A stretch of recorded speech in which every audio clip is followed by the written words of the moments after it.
Boom! Another week, June 16th, Monday, starting with a little moon in Pisces, but it's a waning moon. It's got a relaxing moon, and it only kicks in kind of mid-afternoon, and thereafter it trines Jupiter, so it's a rather lovely moon. And there is absolutely nothing else going on. So all responsibility for this day, for this sort of entrance into another mad, insane week.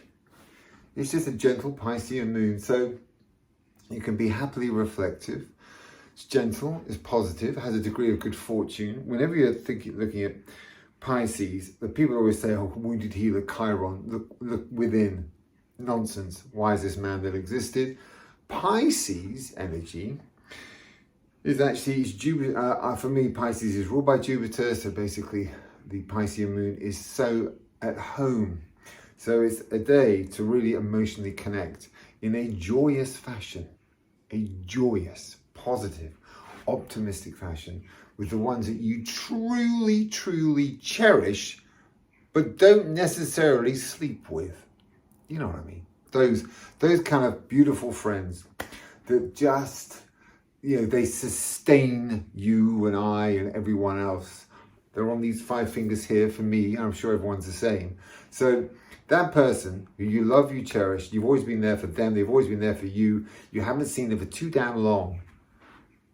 Today, Monday, 16th of June, is the bloody day to touch base. Every single Virgo sun sign out there, get on it. Get on it, whatever it is, mental, spiritual, physical, or emotional.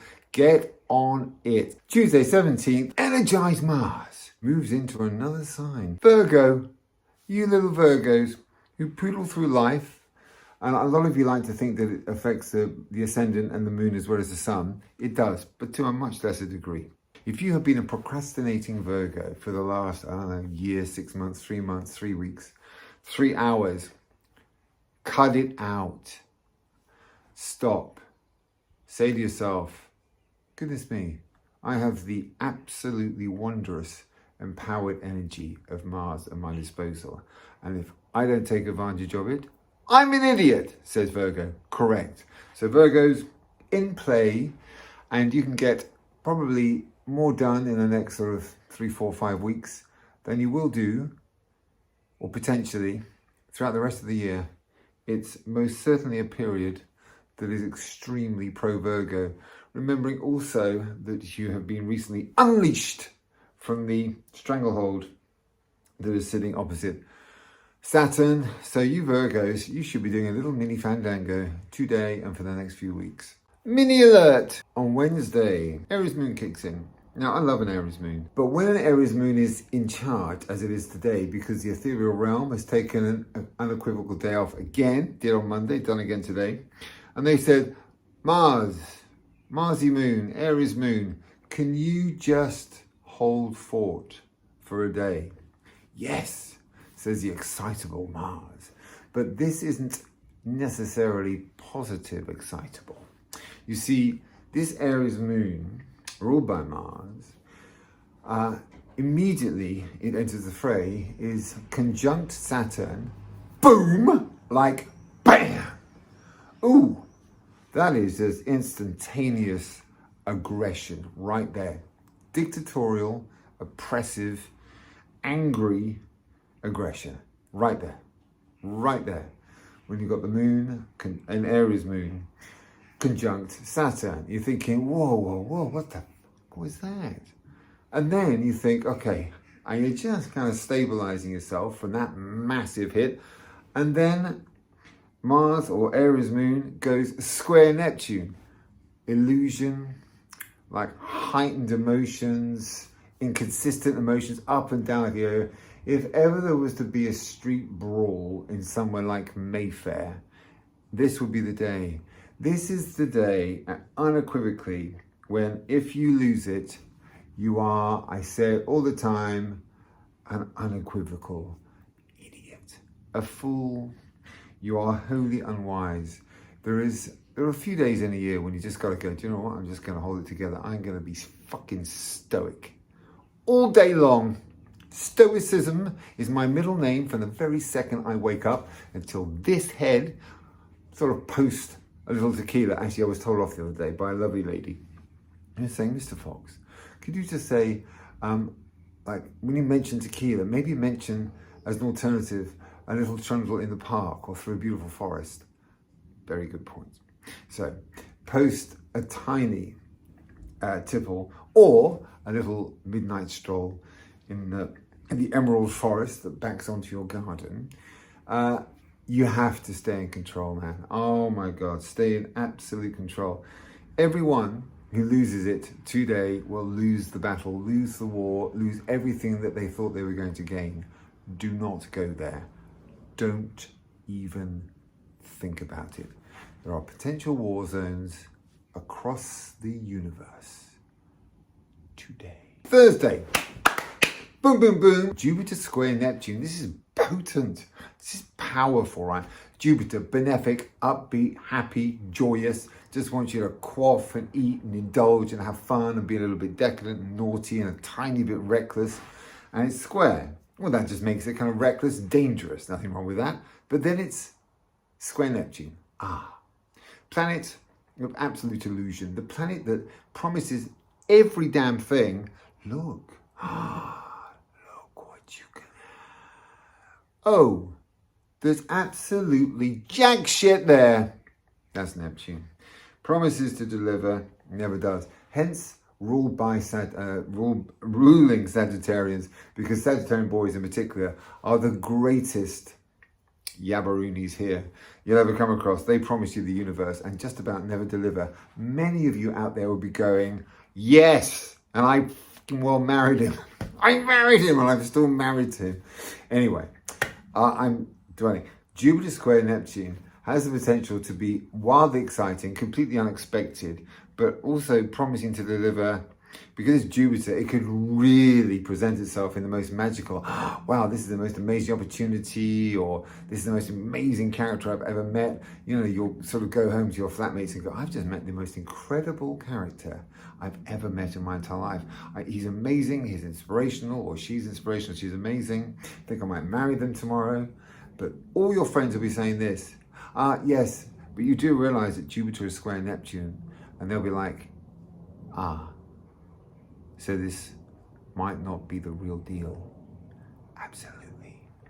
These are the days when what appears to be the real deal, everything is perfect, you've waited for your moment, it's finally arrived, and poof, you awaken the next day, and it was an absolute mirage.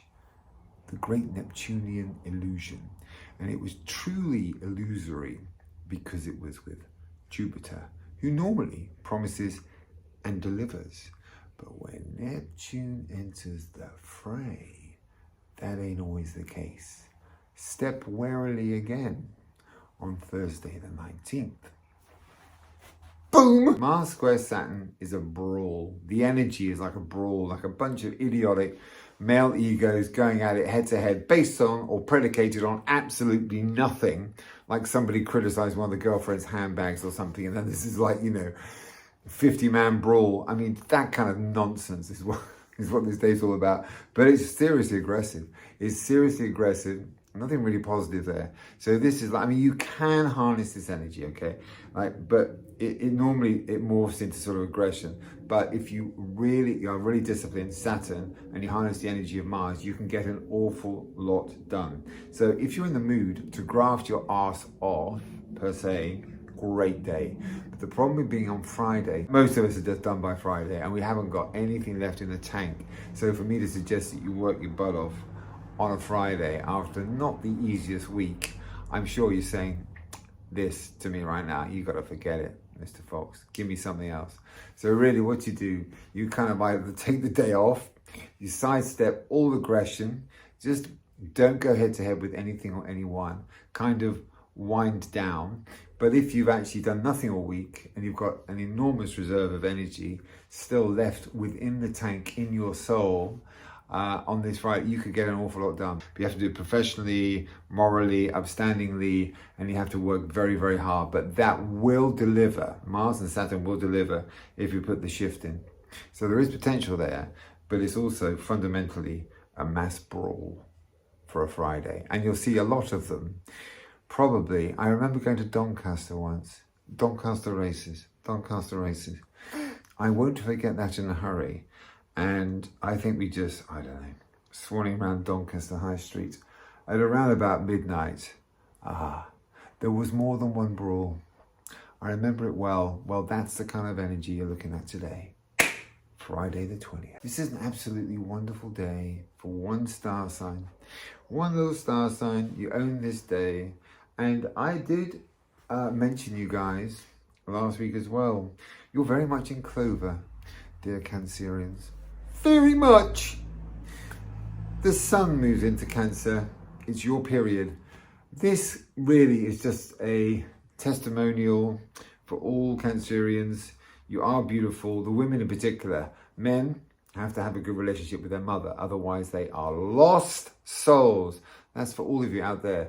If your partner, if you're married to, I'm going to do Cancer. I'm going to do the Cancerian boy next time. But if you're married to a Cancerian, just a little short one here, they need to have a beautiful relationship with their mother. Otherwise, they're broken. But I'll come to that when I do the Are You Married to a Cancerian?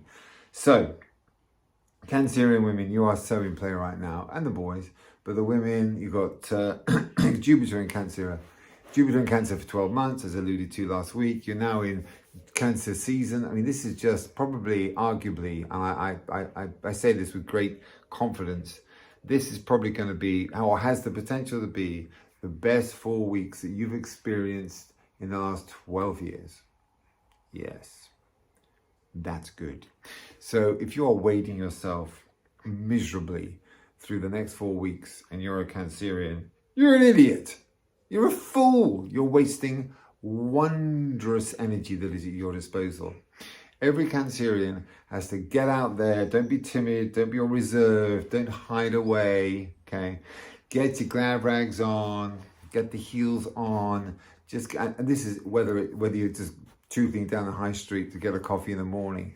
Just make a fucking statement, Cancerians. Because this is your window, this is your period, this is your kind of 4 weeks-ish. You're in vogue. And this year is, and this year per se is great. But right now, it's all about you. That aside, the moon's in Taurus, so it's a beautiful day anyway, per se.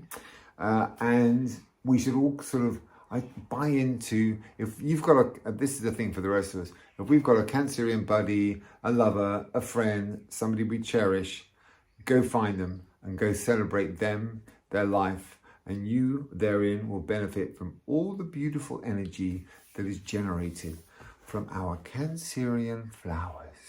And we did it. That was a tough little week. I'm telling you, that wasn't easy, man. If you just thought to yourself, wow, fuck man, this week was just and is.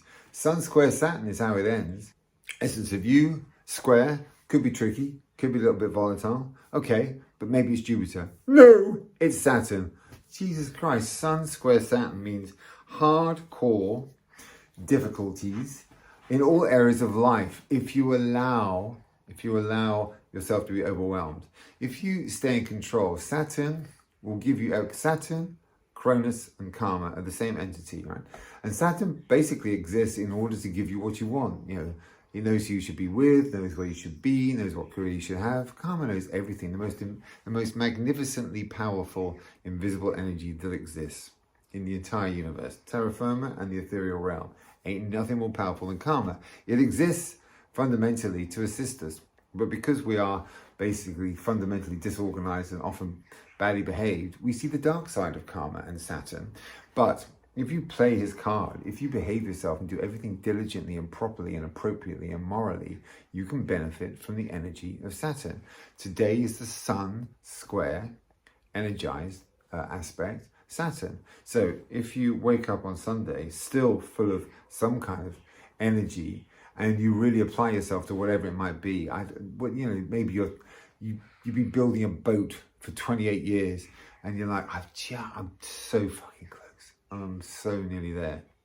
This is the day to wake up early, leave the clan to do their own thing, and just poodle over to your harbour and put the finishing touches to this 28-year love affair. this is the day, and it will be wholly rewarded with a Sun square Saturn aspect. It's that kind of thing.